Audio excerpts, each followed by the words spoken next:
అప్పుల విషయంలో నాలుకే అరుచుకుంటారు. మొన్నటి దాకా ఏం చేసిర్రు? తెలంగాణ అప్పులు రూపాయి కాదు, రూ. 2 కాదు. తెలంగాణలో 10 ఏళ్లలో కేసీఆర్ 7,00,000 కోట్ల అప్పు చేసిండు. 7,00,000 కోట్ల అప్పు చేసి మా మీద వేసిపోయిండు అని చెప్పేసి బాగా ప్రచారం చేసిర్రు, ఉదరగొట్టిరు. ఈ రేవంత్ రెడ్డి అయితే ఏడుకు పోయినా కానీ 7,00,000 ముచ్చట చెప్పేది, 7,00,000 కోట్లని. తెలంగాణ మీద 7,00,000 కోట్ల అప్పు చేసిర్రు, 7,00,000 కోట్ల అప్పు చేసిర్రు అని చెప్పేసి చెప్పేది. అలాగనే వైట్ పేపర్లు అని చెప్పేసి శ్వేతపత్రాలని తెలంగాణలో కాంగ్రెస్ పార్టీ అధికారంలోకి రాగానే ఈ శ్వేతపత్రాల దుకాణం ఒకటి ఓపెన్ చేసి ఆ శ్వేతపత్రాల వ్యవహారంలో కూడా 7,00,000 కోట్ల అప్పు అయిందని చెప్పేసి అబద్ధాలు ప్రచురించేటువంటి ప్రయత్నం చేశారు, అసెంబ్లీ సాక్షిగా ఆన్ రికార్డ్. కానీ మొన్న 2 రోజుల క్రితం వచ్చినటువంటి ఆర్బీఐ నివేదిక ప్రకారము తేటతెల్లం అయిపోయింది. ఇలా భాగవతం మొత్తం, ఇలా అబద్ధాలు మొత్తం తేటతెల్లం అయిపోయినాయి. 3,18,000 కోట్లు మాత్రమే 9 సంవత్సరాలలో కేసీఆర్ చేసినటువంటి అప్పులు అని చెప్పేసి వాళ్ళు క్లియర్ కట్గా ఇవ్వడం జరిగింది. 3,18,000 కోట్లు. ఏది 10 సంవత్సరాలు కేసీఆర్ పాలనలో తెలంగాణ రాష్ట్రానికి అయినటువంటి అప్పు 3,18,000 కోట్లు. తెలంగాణ ఏపీ రెండు విడిపోయినప్పుడు, రాష్ట్ర విభజన జరిగినప్పుడు ఉమ్మడి ఆంధ్రప్రదేశ్కు ఉన్నటువంటి అప్పులో మనకు వచ్చినటువంటి వాటా 72,000 కోట్లు. ఆ 72,000 కోట్లు ఈ 3,18,000 కోట్లు, అటు ఇటుగా 3,90,000 కోట్లు, అంటే అటు ఇటు 4,00,000 కోట్లు వేసుకో. 4,00,000 కోట్లు ఉంటే దాన్ని 7,00,000 కోట్లు అని చెప్పేసి ప్రచారం చేశారు. ఎవరు? ఇదే కాంగ్రెస్ వాళ్ళు, ఇదే పిసిసి అధ్యక్షునిగా ఉన్నటువంటి రేవంత్ రెడ్డి, వీళ్ళందరూ కూడా ప్రచారం చేశారు. కానీ రీసెంట్గా వచ్చినటువంటి ఆర్బీఐ నివేదిక వాళ్ళ బుక్లో రాసుకున్న దాని ప్రకారం 3,18,000 కోట్లు అని చెప్పేసి తేల్చే వరకే కాంగ్రెస్ వాళ్ళు ఇన్ని రోజులు చెప్పినటువంటి అబద్ధాలు మొత్తం పటాపంచలు అయిపోయినాయి. నాలుగే అరుచుకుంటున్నారు. ఒరి అమ్మ ఇట్లా చెప్తీవిరా నాయన, మనం 7,00,000 కోట్లు అని చెప్తీవి అని, కనీసం 5,00,000 6,00,000 కోట్లని ఇచ్చినా బాగుండే ఆర్బీఐ. అట్లా కూడా 3,50,000 కోట్లనే ఇచ్చింది, 3,18,000 కోట్లనే ఇచ్చింది.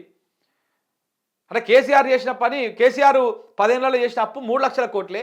రేవంత్ రెడ్డి గారు 1 సంవత్సరంలో చేసిన అప్పు 85,000 కోట్లు.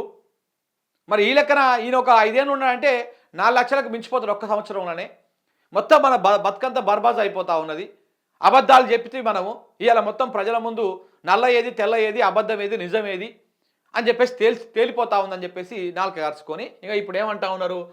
ఇగో మేము తెచ్చిన అప్పు, ఇక గత ప్రభుత్వం అప్పు గురించి మాట్లాడతలేరు, ఇక అయిపోయింది అది. ఎందుకంటే 7,00,000 కోట్లు 7,00,000 కోట్లు అని ఉదరగొట్టిర్రు, ఓట్లలో లాభం పొందిర్రు, ఎన్నికలల్లో ఓట్ల రూపంలో ప్రజలను ఏమార్చిర్రు, ప్రజలను మభ్యపెట్టిర్రు, ప్రజల లోపల ఒక విషయాన్ని నింపేసి ఓట్లు అయిపోయినాయి. ఇప్పుడు ఆర్బీఐ నివేదిక కూడా వచ్చింది, దాంట్లో 7,00,000 కోట్లుగా తెచ్చింది అప్పు 3,00,000 కోట్లు అని చెప్పేసి తెలిసరికి ఇక ఇప్పుడు మేము తెచ్చిన అప్పు గురించి అని చెప్పేసి మాట్లాడుకుంటారు. ఇప్పుడు వీళ్ళు తెచ్చిన అప్పు 85,000 కోట్లు, అన్ని బాండ్ల రూపంలో ఉన్నాయి. ఏ రోజు ఎంతెంత అప్పు తెచ్చిర్రు, ఎంతెంత ఆర్బీఐ దగ్గర బాండ్లు, స్టేట్ బాండ్లు కుదవబెట్టి ఎట్లా తెచ్చిర్రు, సెక్యూరిటీ బాండ్లు కుదవబెట్టి ఎట్లా తెచ్చిర్రు అనేది క్లియర్గా ఉంది. ఇప్పటిదాకా వీళ్ళు తెచ్చిన అప్పు 85,000 కోట్లు. డిప్యూటీ సీఎం గారు ఏమంటున్నారు? మేము తెచ్చిన అప్పు 85,000 కోట్లు కాదు, 54,000 కోట్లే అప్పు తెచ్చినాము అంటున్నాడు. 85,000 కాదు మేము తెచ్చింది, 54,000 కోట్లు తెచ్చాము. అంటే 54,000 కోట్లు అని తెచ్చి ఏం చేసినావు చెప్పు? ఏం చేసినావు? ఈ 54,000 కోట్ల అప్పు తెచ్చి ఏం చేసినావో చెప్పు. 85,000 తెచ్చిర్రు, 54,000 అని చెప్తున్నారు. ఇంకా 30,000 మీరు మింగొచ్చు నాకు తెలిసి. మీ ముఖ్యమంత్రి గారు, మీ ముఖ్యమంత్రి గారు కుటుంబము, మీ మంత్రులు, మీరందరూ ఇప్పుడు ఇట్లా కూరలు చాచుకొని కూర్చున్నారు, దొరికిన కాడికి దొరికినట్లు టక్కున మింగేదామని.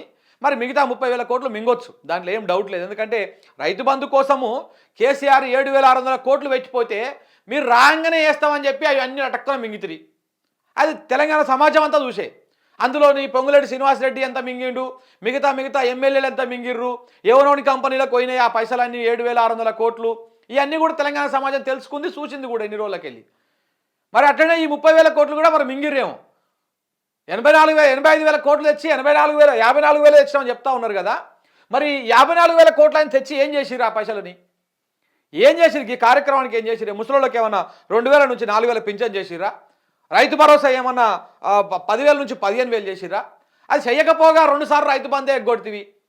పోనీ రుణమాఫీ ఏమైనా చేసినావా? అదన్నా చెప్పు. పోనీ రుణమాఫీ ఎంతమందికి అయింది? ఏ ఊరికైనా పోదాం, ఈ తెలంగాణ రాష్ట్రంలో 12,000 పైచీలకు గ్రామ పంచాయతీలు ఉన్నాయి.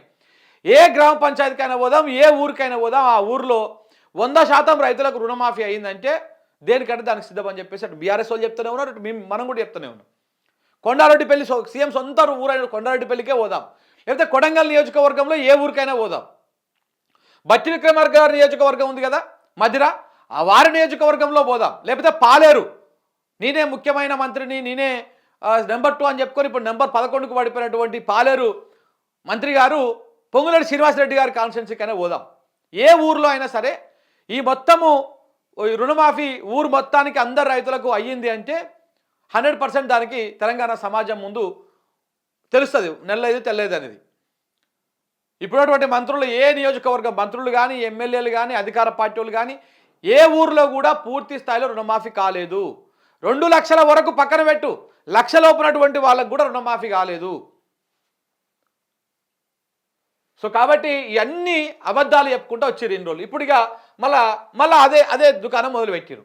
మేము తెచ్చిన అప్పు 54,000 కోట్లే, మా దగ్గర పక్కా లెక్కలు ఉన్నాయి, ఈ నెల 28 నుంచి రైతు కూలీలకు 12,000 వేస్తాము, సంక్రాంతి తర్వాత రైతు భరోసా ఇస్తాము. ఇక చెప్తందుకు ఏమన్నా కొంచెమన్నా ఉండాలి.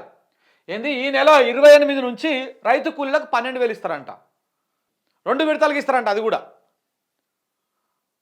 భూమి ఉన్నటువంటి రైతుకు పైసలు ఇస్తేందుకు చేతగాలే 2 సార్లు ఎగ్గొట్టావు. ఒక్కొక్క రైతుకు దాదాపు యావరేజ్గా ఒక 3 ఎకరాలు ఉన్నా కానీ ఒక 3 నుంచి 5 ఎకరాలు చిన్న సన్నకారు రైతులకు ఉంటాయి. ఒక్కొక్క రైతుకి ఎంత ఎగ్గొట్టింది తెలుసా? 2 సార్లు పెట్టుకుంటే సపోజ్ ఒక 4 ఎకరాలు తీసుకుందాం, 4 ఎకరాలు ఉన్నటువంటి రైతుకు తీసుకుంటే 40,000 ఒక ఎకరానికి ఇంటూ 4 80,000 రూపాయలు. 4 ఎకరాలు ఉంటే ఒక ఎకరానికి 10,000 అనుకుంటే 4 ఎకరాలకు 40,000 సంవత్సరానికి.